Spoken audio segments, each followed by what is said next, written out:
Hi everybody. Today I'm going to be chatting with Diana Shaer, a former Russian National Equestrian team member, international dressage rider, and sports diplomat representing Palestine. Diana is qualified for the 2021 Olympics in Tokyo.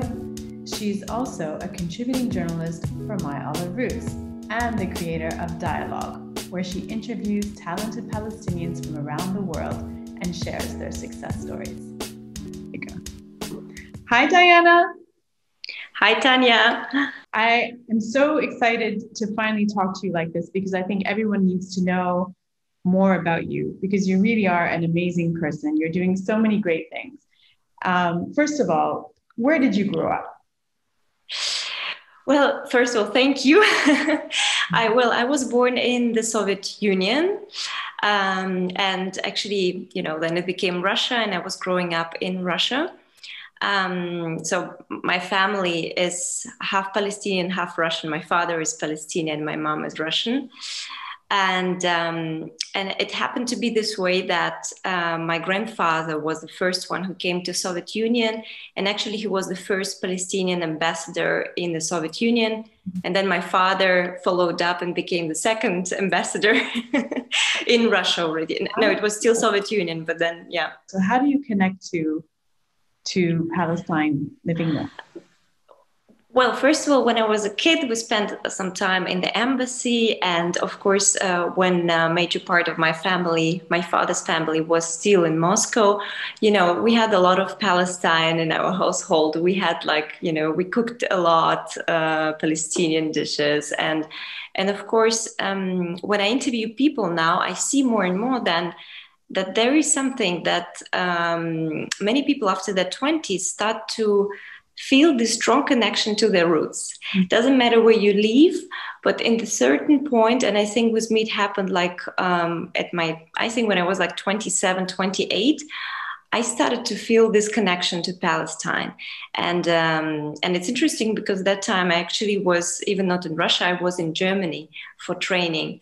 And then, I decided to, it's funny because, our life sometimes just brings us to a certain way. And there was a moment when I started to meet a lot of interesting, intelligent Palestinian people all around the world, and then it happened like this, that I started to be more and more interested. And then I decided to visit Palestine. It was 4 years ago. And when I was there, I felt absolutely home. So it was an incredible feeling. So I think your roots is something that doesn't matter where you are, somehow it brings you, this cultural identity, something that, brings you closer to your roots anyway. For sure. When did you begin writing? I began writing around when I was 11 years old in Russia. It was actually my father that brought me to this hobby that time because, he used to ride when he was very young, when he was still in Arab countries. And then he and his Syrian friend decided to build up a little stable in Russia. And it's funny because I was really scared of riding. I was so afraid of it. But then the willingness that I had inside of me, somehow I just said, I want to be a rider. And then once I saw on the TV, international dressage riders, because I'm doing dressage is when the horse is dancing under the rider, let's say. And then I just said, I want to do that. So it took me some time to overcome my fear, and then I became a part of Russian national team. Amazing. And competed in Russia and in Europe. 5 years ago, Palestinian Equestrian Federation contacted me and they asked me, if I can represent Palestine. And that was actually one of the reasons of my trip there. And when I came to Palestine and I saw the situation, I had no doubt. I said, of course, I want to ride for Palestine. So I'm very happy to represent Palestine now as an athlete and also as an international, sports diplomat. I'm also traveling to some conferences, representing it. And this is the way it started. So special. I love that. And so what's the best thing you love about the sport? Of course, first of all, I love horses, and this is so important for a rider to love horses.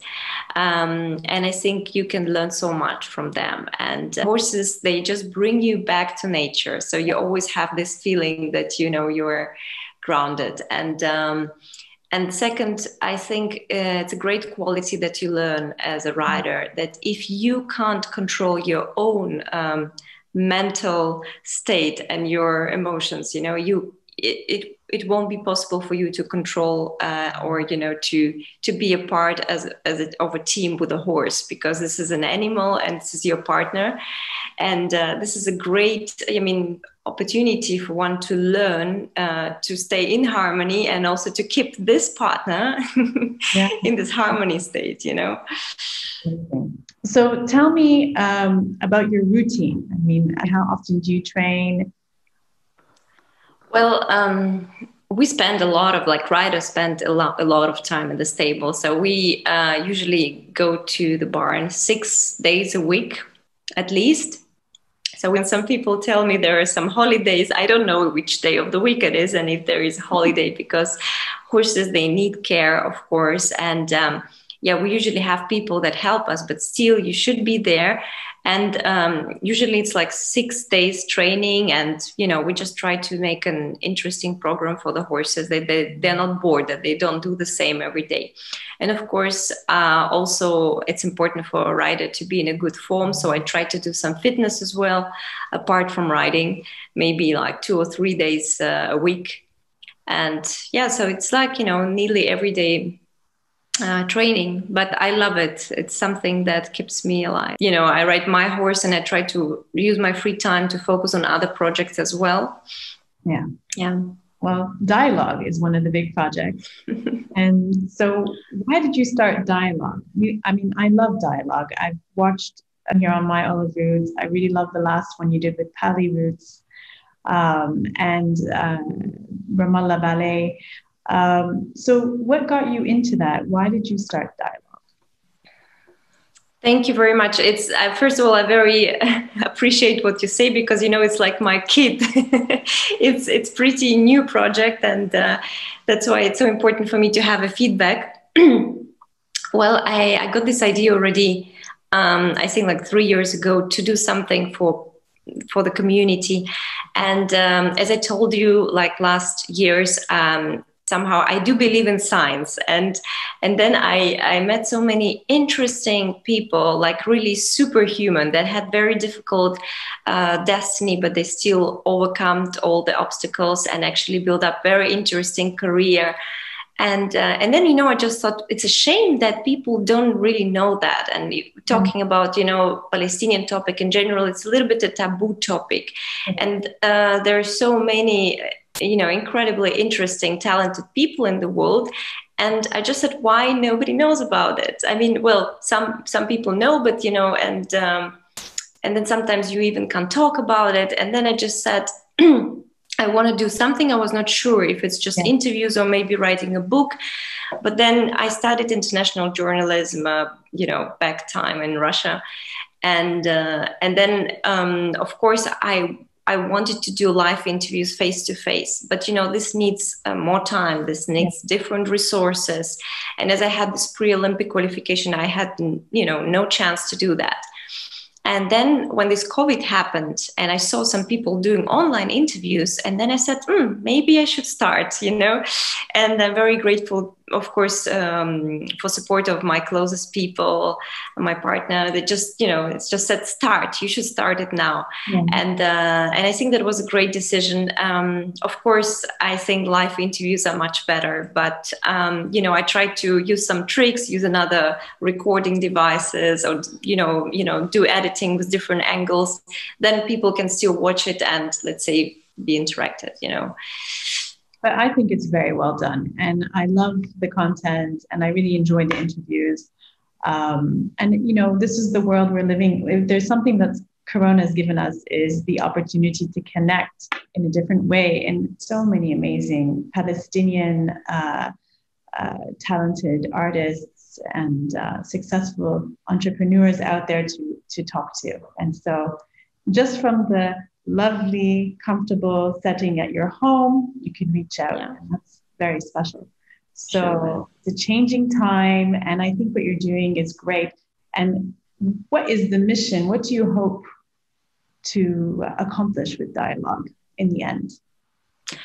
I think it's a part of my character. I really always love to bring people together. And first of all, I'm very happy that you contacted me as well. And because I think that, I believe in community power, in the power of community. And I think that together we are so much stronger. And in general, I'm more a teamwork person. So I love to, connect people, bring people together. And I'm so happy. I'm absolutely in love with this project because, I get to know so many interesting people, and emotionally, it enriches me. And this is fantastic because, I learn so much with that. And this is also a bit of educating mission, let's say, of this program, that people can see it, they can get inspired, that, it doesn't matter how hard is your way, but you shouldn't give up. You should see that this is possible. And I think this inspiration is very important.